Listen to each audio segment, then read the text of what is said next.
Mr. and Mrs. Wolf. I have a wonderful surprise for you. Great, did you catch a deer or something? No, better than that, I found a baby boy abandoned in the woods. I would prefer a deer. Not much eating in babies. Tender though.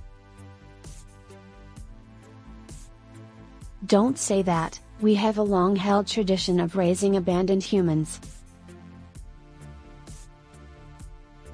We have a long-held tradition of being lumbered with humans that grow up and get in the way.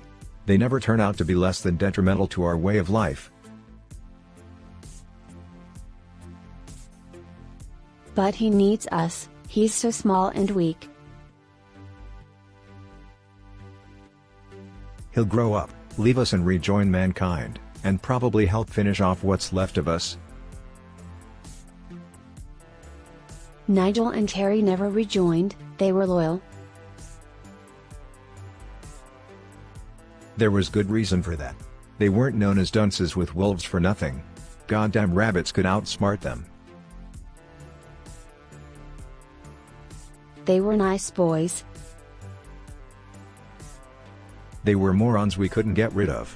Nigel couldn't keep up with the pack when we were hunting, so he tried to introduce some changes. You remember that? He was just being innovative, bless him. He made a sled and asked us to pull it. He wanted us to cook all our kills, he wanted us to take up fishing for God's sake. If we hadn't eventually ate him, he would have destroyed us. Terry wasn't as demanding. Terry was worse, he hated the sight of blood so much, he wanted us to go vegetarian.